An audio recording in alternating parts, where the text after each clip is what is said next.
Sickle cell anemia is an inherited disorder in which the blood has an abnormal shape, which is usually like a crescent shape or sickle shape. And this abnormal shape usually causes the blockage of small vessels, and this leads to the complications that people that have the disease experience. It's as a result of a child being born to parents that have at least one abnormal hemoglobin that is responsible for the sickling.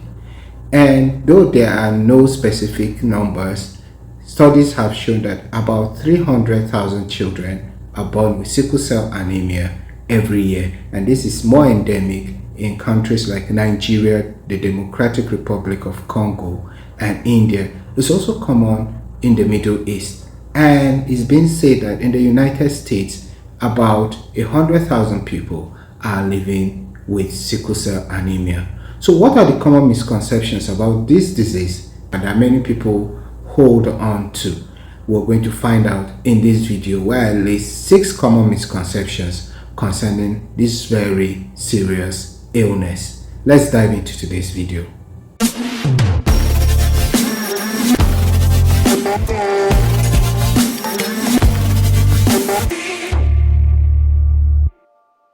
The first misconception is that for couples that both have the sickle cell traits, only 1 out of the 4 children they will give birth to will have sickle cell anemia.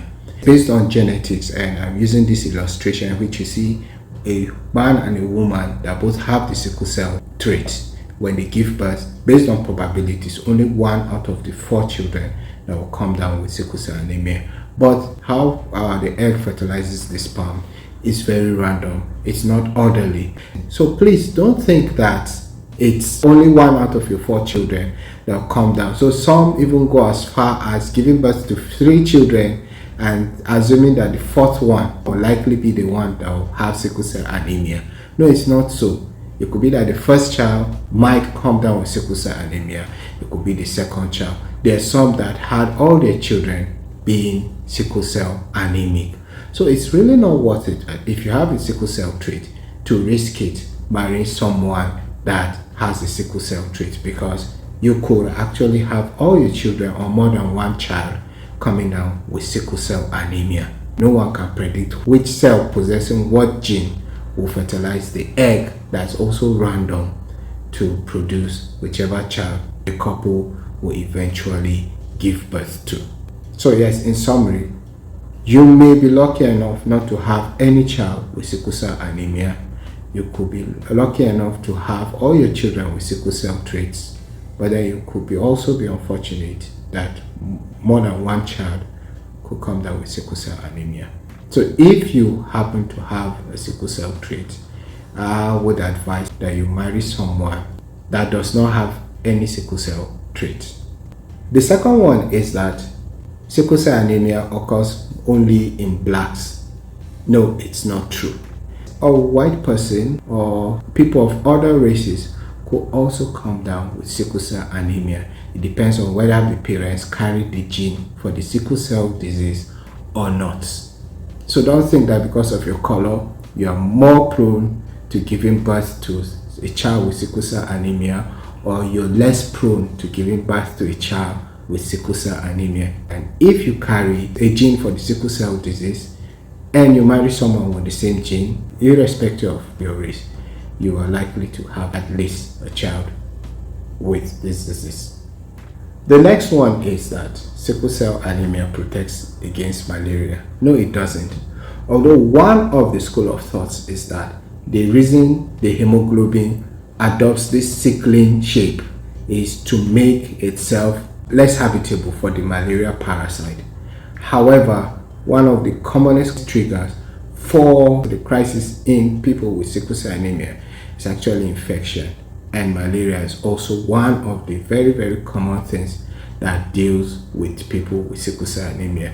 A common complication of malaria is anemia, and people with sickle cell anemia, as the name implies, are already anemic. So malaria is a very serious illness when it comes to sickle cell anemia. It's not something to be taken lightly. So no, it doesn't protect against malaria. It actually is even more complicated with malaria too. So if you are in a malaria endemic region and you have someone with sickle cell anemia, or you happen to be someone with sickle cell anemia, don't think that you are protected.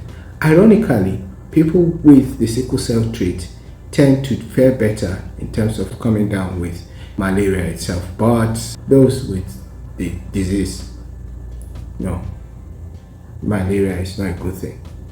The next misconception, which is actually very popular among health workers, is that people with sickle cell anemia are drug addicts. Part of the complications of sickle cell anemia is pain, and this is as a result of the vaso-occlusive crisis that occurs. So small vessels, especially the capillaries, are being blocked, and because they're blocked, there's little supply of blood or nutrients to some of these body parts, resulting in a very severe pain. Part of the management of sickle cell crisis is adequate analgesia. You don't joke with giving these people analgesics because they are in very severe pain. So there's this notion that most of them will fake pain so that they get some of these drugs, especially the drugs that are opioid, and these drugs can tend to be very addictive. Because of this notion, many health workers, even when patients are in crisis and are crying for analgesics, they do not give them analgesics because they think that these people are just addicted to the drug.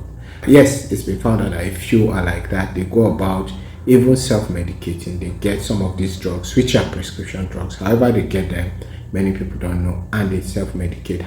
You don't use that as an excuse to allow many that are in pain to go through pain. It's your responsibility to ensure that these people are as comfortable as possible. Pain is not a good thing at all, and the pain they go through is unimaginable. So as much as possible, try to make sure that you ease their pain. Don't carry this notion to just allow someone to suffer unnecessarily. The next misconception is that it goes away or becomes milder with time. No, it doesn't. People with sickle cell disease have various manifestations of the disease in terms of severity. For some, it's milder compared to others. There's some that have to be hospitalized and transfused more often than others. But it doesn't mean that over time it gets better. Some might die early, some might die later, but it all has to do with how promptly and how effective management is for people with this disease. Thank God for improved medical interventions that helped a lot of people with this disease to live longer than before. But then there's still no evidence as to the disease getting milder or going away with time.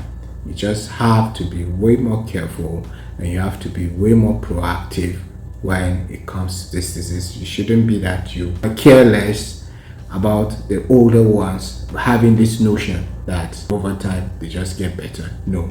So FYI, this means that a person's genotype does not change.